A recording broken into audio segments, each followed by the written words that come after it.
Hello. In my last lecture on chemical kinetics, I discussed about the various experimental techniques that are employed in monitoring the progress of reactions. The data that is generated is used in finding out the rate constants.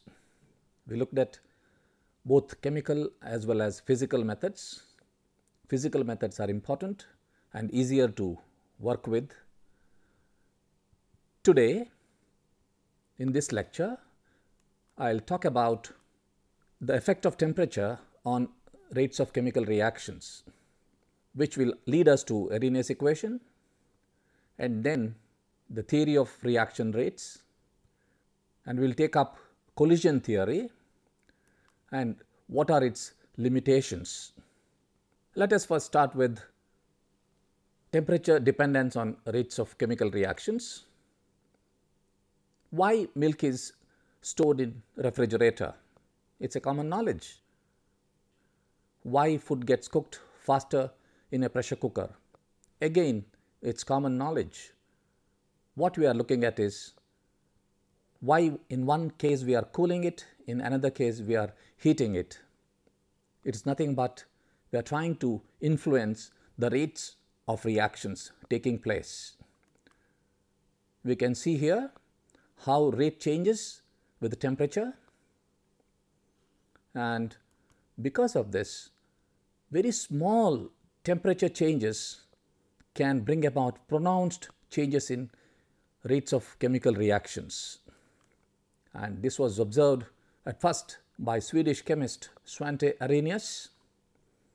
He found that a plot of log K, where K is the rate constant, against 1 over T, where temperature is expressed in kelvins, we get a straight line with an intercept given by log A and slope from which EA can be calculated, where EA stands for energy of activation.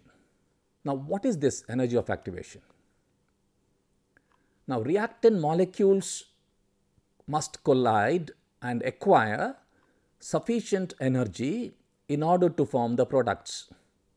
This energy in excess that is required for reaction is called the activation energy.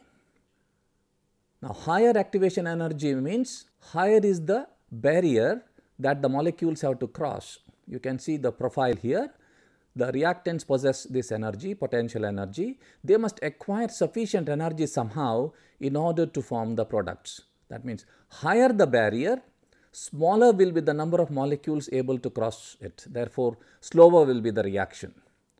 And exactly opposite of it is, if the barrier is smaller, then it is easier for the reactant molecules to cross the barrier, and hence rates of reaction will be higher. And this can be expressed in the form of a mathematical equation. Log K is equal to log A minus EA by RT. The straight line plot that we got is from this equation, and in the most common form, the equation, which is known as the Arrhenius equation, is written as K is equal to A into exponential minus EA by RT, where A is called the pre-exponential factor and EA is the activation energy. Together, A and EA are called an Arrhenius parameters, and as usual, R is the gas constant. From practical point of view, it is important to note high EA means the reaction rate is very sensitive to temperature changes. Conversely, low EA means the rate varies very little with temperature, and if EA is 0, the rate of reaction largely becomes independent of temperature. How to determine the energy of activation? What you have to do is, at two different temperatures, the rates of reactions are followed, where the rate constants that we get are K1 and K2, and then apply Arrhenius equation. We get ln K2 upon K1 is equal to EA by R into brackets 1 upon T1 minus 1 upon T2. So, knowledge of the rate constants at two temperatures enables us to find out the energy of activation. Once we know EA, we can use this knowledge to find out the rate constant of a reaction at any other temperature if we know it at one temperature. We can see a simple calculation. A reaction has an activation energy of 52 kilojoules per mole. Now compare rate constants of this reaction at 298 Kelvin and 308 Kelvin, a difference of 10 degrees. We apply Arrhenius equation. K is equal to A into exponential minus EA by RT. Substitute the values that we have to calculate the exponential term. We get it to be 15.18 into 10 raised to minus 10 and repeat the calculation at 298 Kelvin. We get the value of the exponential term to be 7.67 into 10 raised to minus 10. The ratio of the rate constants at the two temperatures works out to be about 2. So, it is found that rate of reaction approximately doubles for every 10 degree rise in temperature. But if the energy of activation of the reaction is higher, this ratio can be higher, as we can see here. For the same temperature range, a reaction with an activation energy 150 kilojoules per mole speeds up by a factor of about 7. Let us look at how valid is Arrhenius equation. If we get a straight line, if we plot log K versus 1 upon T, then Arrhenius equation is valid. But if we study the reaction rates at wider range of temperature, then it is found that instead of a linear plot, we may get a curved plot, indicating that Arrhenius equation is not the full solution to the problem of this variation in reaction rate with temperature. Reason could be that A and EA, which are considered to be temperature independent terms, may not be true. They may be temperature dependent. So, modified equations have come into use. One of them is Couste's equation, where K is equal to A into T raised to M exponential minus E0 by RT, where A, E0 and M are temperature independent quantities with the value of M to be 2.5. A plot of log K upon T raised to 2.5 versus 1 upon T gives less curvature than when we compare it with Arrhenius plot. It has been shown that EA is equal to E0 plus M into RT, indicating that energy of activation may be temperature dependent. It follows from this equation that E0 is the hypothetical activation energy at absolute 0. Solution to overcome this problem: if linear, you can use safely Arrhenius equation, but if your data shows that you are getting a curvature, then apply Couste's equation. Let us now move on to theory of reaction rates. A great deal of information can be obtained from gas phase reactions. However, we know that most reactions of interest take place in solution, and it is really a challenge to be able to predict their rates. How do we approach this problem? The activation energy EA and A are the two quantities of great importance in kinetics. If EA and A are inputted, a complete treatment of the rate constant of a chemical reaction has been achieved. So, that should be our target. Attach meaning to A and EA. There are two basic lines of approach to the problem of pre-exponential factor. They are interpretation based on kinetic theory of gases, that gives us collision theory. The other treatment is based on thermodynamics, but with additional hypothesis to explain rates. This is activated complex theory or the transition state theory. Let us start with collision theory. a simple approach. The main features of the theory are: molecules are hard spheres, no intermolecular interactions. The collisions between the molecules are crucial, rate proportional to the number of collisions. Only the molecules having a certain minimum of energy, EA, can react, and the molecules need to collide in proper orientation for the collision to be effective. This was added at a later stage of development. A reaction is supposed to resemble the collision of two billiard balls. If the billiard balls approach each other and collide with only a small energy, then they may not smash each other. But if they collide with large amount of energy, definitely they will break into fragments. That can be shown here. This is the case where the two balls are approaching each other and colliding. The energy is not sufficient. They rebound and go away from each other. Whereas, if they come and collide with sufficient energy, then they will lead to a reaction if they are molecules. So, we can follow this change that is taking place when the molecules collide with the help of a reaction profile. So, if you consider this reactance, the horizontal line shows it is the energy when A and B are far apart. As the molecules approach each other, the energy starts rising, and when we are at the peak of the barrier, A and B are highly distorted. That means at the peak the energy is maximum, and once the product is formed and starts separating out, energy decreases to a minimum. And this is how we try to interpret activation energy in the case of Arrhenius equation. So, the criterion for a successful collision is that the two reactant species should collide with the kinetic energy along their line of approach that exceeds a certain minimum value, EA, that is characteristic of the reaction.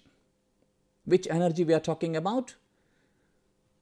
This is the case where the molecules undergo a head-on collision, but only translational energy associated with their mutual approach can be used to overcome the activation energy. That means, if the molecules are moving, say, upwards here, the component that is acting along the line here will only be contributing towards the energy requirement that will help the molecules to cross the energy barrier.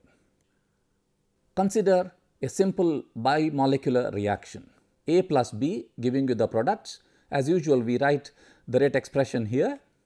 The rate of collision of A and B molecules is directly proportional to the concentrations of the two types of molecules that are present. And we can write it rate of collision proportional to the product of the concentrations of A and B. So, multiply the collision rate by a factor f that represents the fraction of collisions that occur with at least a kinetic energy of EA along the line of approach.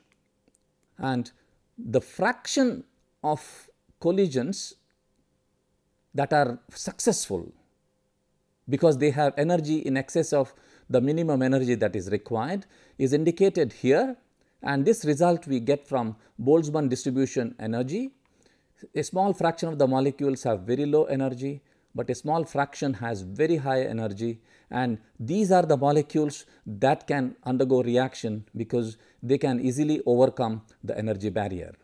So, the fraction f is given by f is equal to exponential minus EA by RT.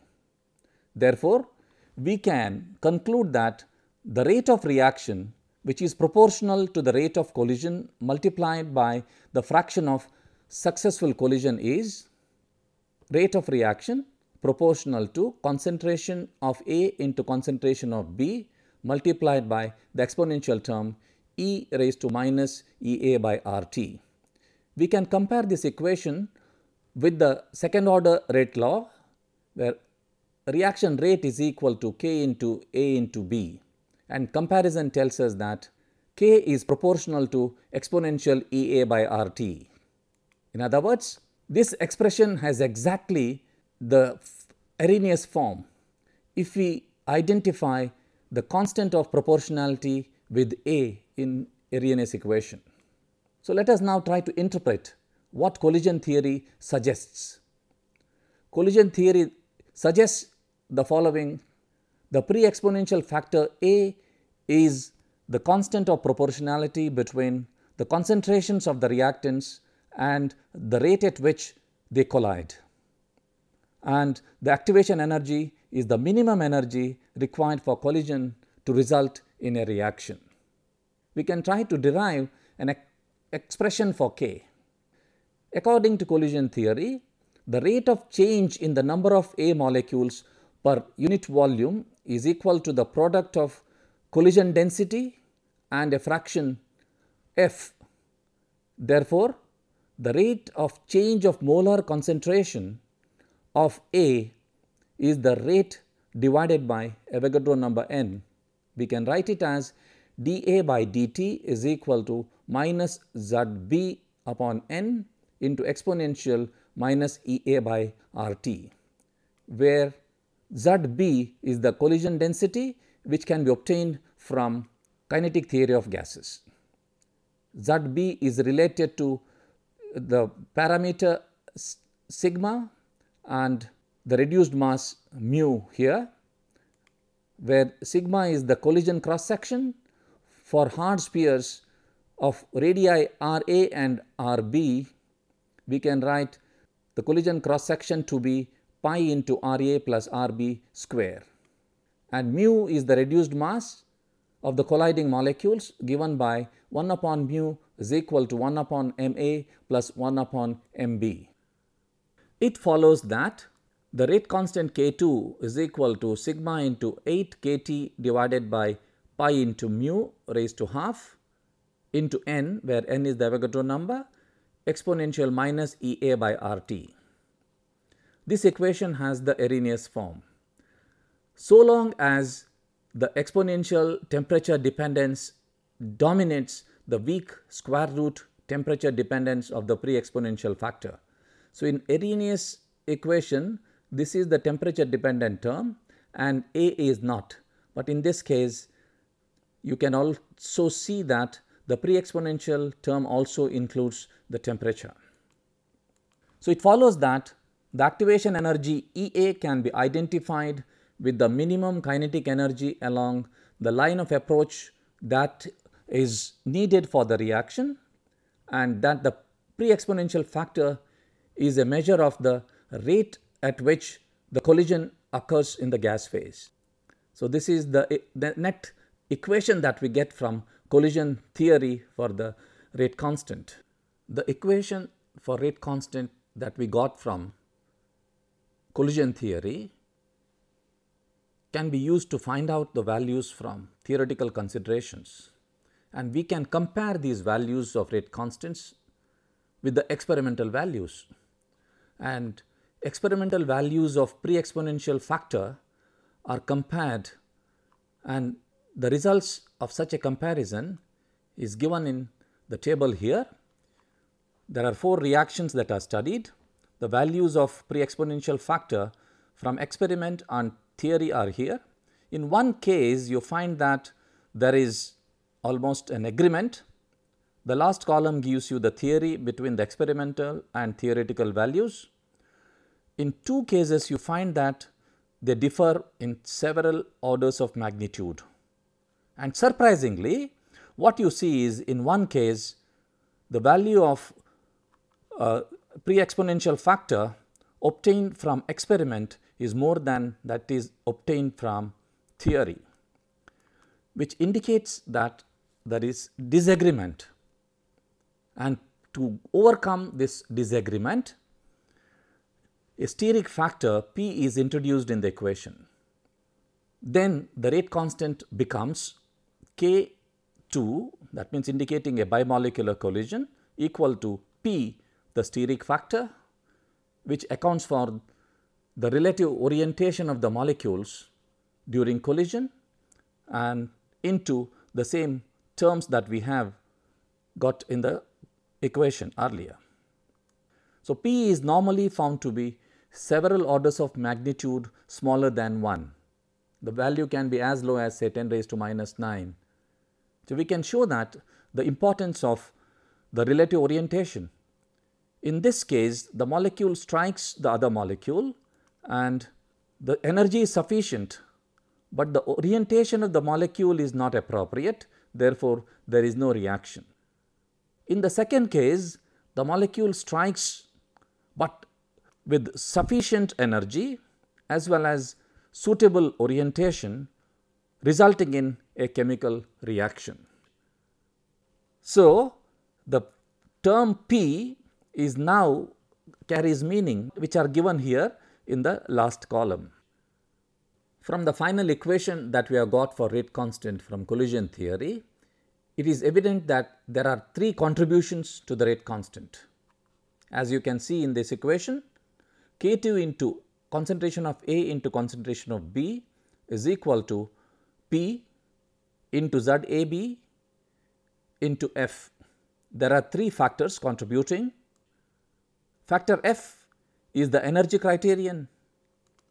Factor ZAB is the transport property which governs how often the particles collide or come together. And the third factor P takes care of local properties of the reaction like orientation necessary for the reaction and the details of how closely they must come. There are limitations to the collision theory. What are they? The theory treats the reactant molecules as hard spheres, which may not be correct. It assumes collisions in all directions are equally feasible. It makes no allowance for the interaction at longer range than the so called collision diameter. All attempts to relate P with the structure and properties of reactants have not been successful. In some cases, especially, the experimental values are abnormally high and it is very difficult to interpret them. Collision theory is also insufficient to explain satisfactorily the reversible reactions. But the chief contribution of collision theory is that it leads to a definite prediction for the rates of gas phase reactions. Its chief defects are that it is inflexible in that there is no definite way to allow for steric effects and participation of the energy from various degrees of freedom, and that is applicable only to gas phase reactions. Let me summarize now what we have seen today. We started with the introduction to the effect of temperature on reaction rate and then discussed about Arrhenius equation, an empirical equation introduced which takes into account the effect of temperature and gives us 2 terms, energy of activation and the pre-exponential factor, which led to the development of theory of reaction rates.